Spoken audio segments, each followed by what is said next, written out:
তেকে রুমের বাইরে দেখেই ওর কাকু ওর কাকিমাকে বলে উঠল, আরে বাড়িতে নতুন জামাই এসেছে আর তুমি এখানে কি করছো? যাও ওদের খেতে দাও কিছু, জামাইয়ের আপ্যায়ন করো। কি করো না তুমি কে জানে। তের কাকিমা মুখটা কালো করে তের দিকে তাকালো, যেন এক্ষুনি ওকে চিবিয়ে খেয়ে ফেলবে। তে ওর কাকিমার এমন রূপের কারণ বুঝে গেছে, কিন্তু জাঙ্কুকের সামনে সেটা প্রকাশ করতে চাইলো না। কেমন আছো ছোট মা তুমি? এটুকু বলেই জড়িয়ে ধরলো ওর কাকিমাকে। ওর কাকিমা ওকে ছাড়িয়ে নিয়ে বলল, কেমন আর থাকবো বল, তুই আর তোর কাকু যেমন রেখেছিস আমাকে, দেখতেই তো পাচ্ছিস। ওর কাকিমার এমন কথায় তে কি উত্তর দেবে ভেবে পায় না। যে হাসি মুখ আর উচ্ছ্বাস নিয়ে ওর কাকিমার সাথে দেখা করতে গিয়েছিল তার ছিটে ফোটাও আর নেই। জাংকুক তের মনের অবস্থা বুঝতে পারলো। ও প্রথমেই ওর কাকি শাশুড়িকে সামাল দিল। নমস্কার আন্টি, আপনি কেমন আছেন? তা তুমি যে কাজটা করলে বাবা, সেটাকে তুমি মোটেও ঠিক করেছো? তোমার কি মনে হয়? আপনার কথাটা ঠিক বুঝতে পারলাম না। ও, বুঝতে পারছো না বুঝি? তা আমি বুঝিয়ে দিচ্ছি। আমার মেয়েটাকে এভাবে কেন ঠকালে বাবা? ঠকালাম কোথায়? ও, কি করে ঠকিয়েছো বুঝতে পারছো না বুঝি? তা আমাদের মেয়েটাকে বিয়ে করলে না কেন বাবা? এমন নাটক করে আমাদের ভড়কে দিলে কেন? কেন, আপনাদের ঘরের মেয়েকে তোই বিয়ে করেছি, খুশি হননি? উনি জাংকুকের কথার আর কোনো উত্তর দিলেন না। এদিকে তেয়ের কাকু ওনার দিকে চোখ গরম করে তাকিয়ে আছে। তোমরা ফ্রেশ হয়ে নিয়েছো তো? চলো কিছু খেয়ে নেবে। তে, ওকে নিয়ে আয়। তেয়ের কাকু কথাটা বলে ওখান থেকে চলে যেতে লাগলেন। জাংকুক ওনাকে উদ্দেশ্য করে বলল, আসলে আন্টি, আমরা ব্রেকফাস্ট করে এসেছি। তে আসলে আপনাদের সাথে দেখা করতে চাইছিল, তাই নিয়ে আসলাম। আমরা এখনই চলে যাব। কি তাই না তে?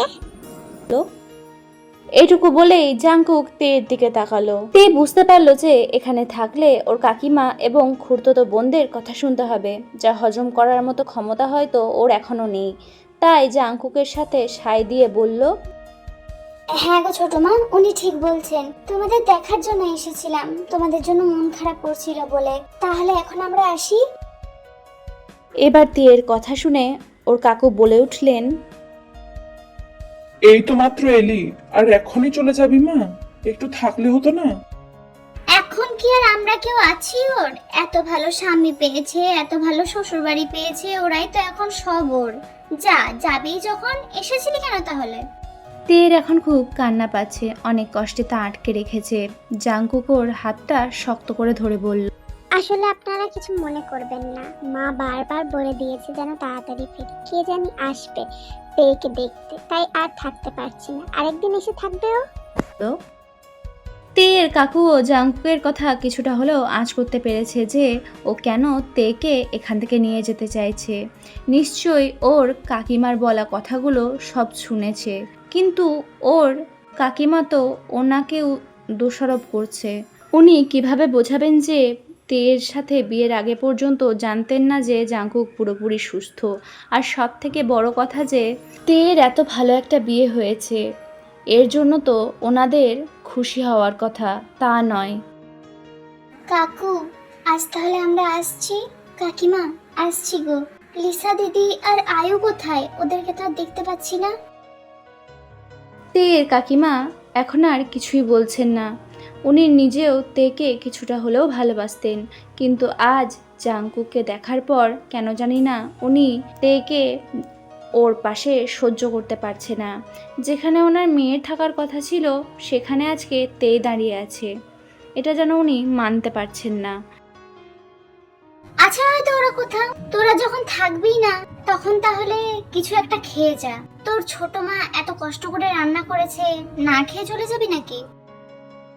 তে হ্যাঁ বলতেই যাবে, ঠিক তখনই জাংকুককে কিছু বলতে না দিয়ে নিজে বলে ওঠে, সরি আন্টি, মাত্রই খেয়ে এসেছি। আমি কথা দিচ্ছি, আমি আরেকদিন এসে আপনার খাবার সব টেস্ট করে যাব। আজ আমার একটা কাজ আছে, তেকে বাড়িতে পৌঁছে দিয়ে আমি আবার একটু বাইরে যাব। এইটুকু বলেই কাকু কাকিমাকে বিদায় জানিয়ে তেকে নিয়ে বাইরে চলে এলো জাংকুক। ওর কাকিমা মূর্তির মতো ঠায় দাঁড়িয়ে রইল।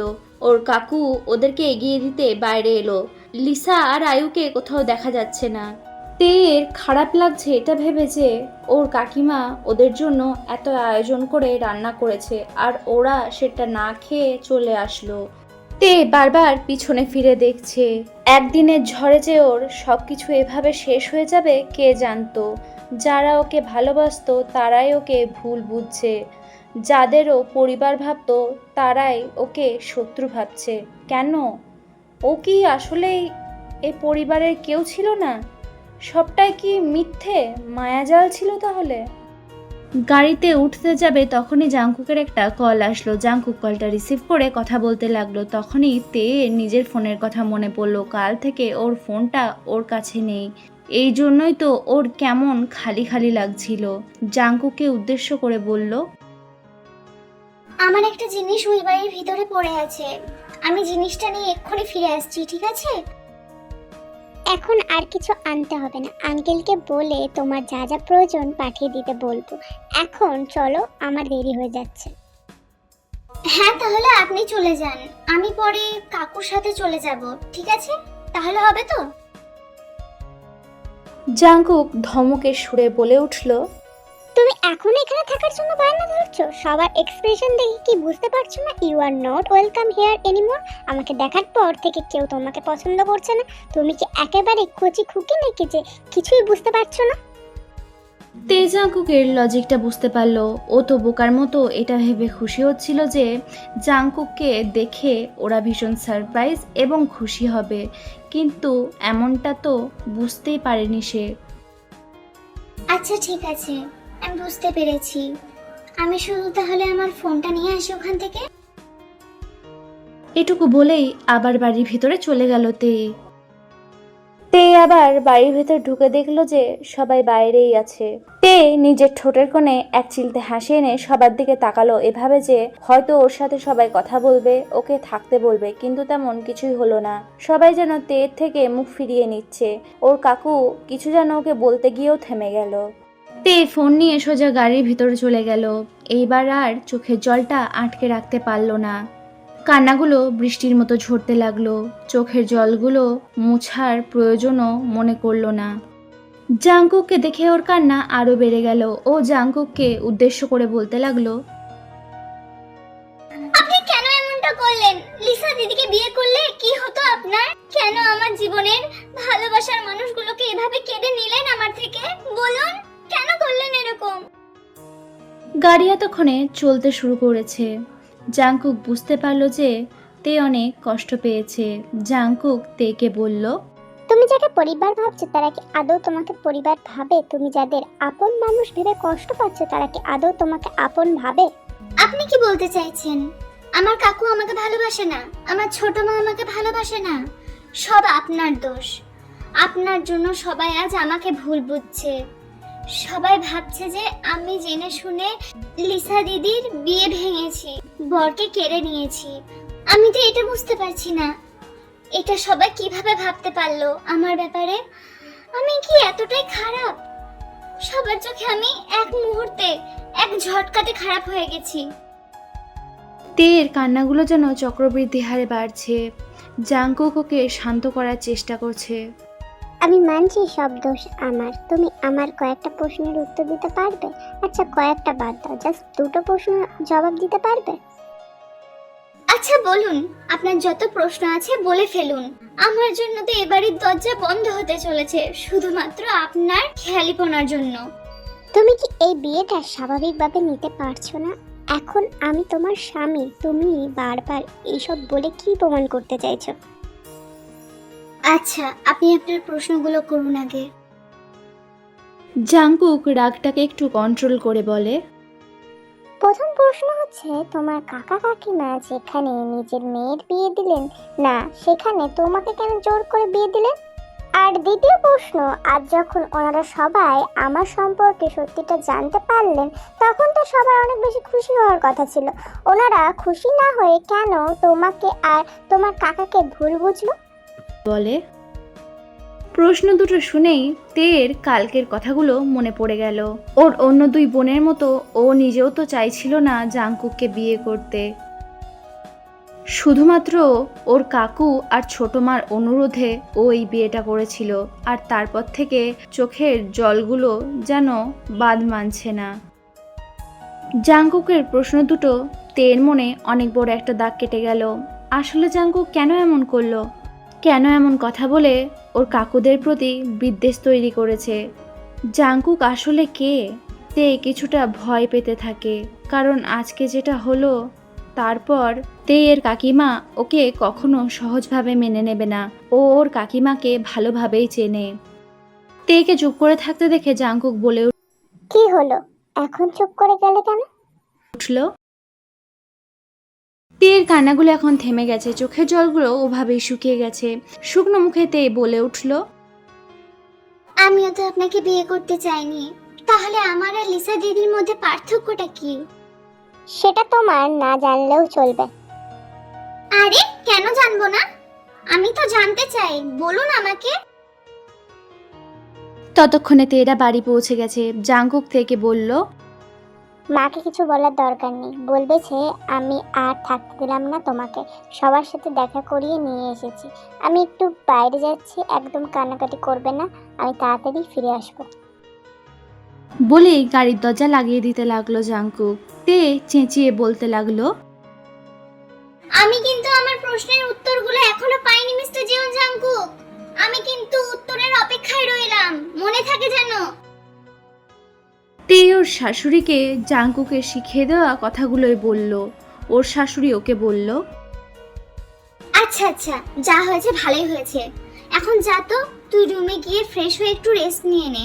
কালকে থেকে যা ধকল যাচ্ছে তোর উপর দিয়ে, বাবারে এইটুকু তো তুই একটা বাচ্চা মেয়ে, জামা যা, রেস্ট নেগা একটু। তে আচ্ছা বলে নিজের রুমে চলে গেল। ফোনটা চেক করতেই দেখলো যে ওর বান্ধবীরা ওকে অনেকবার কল করেছে।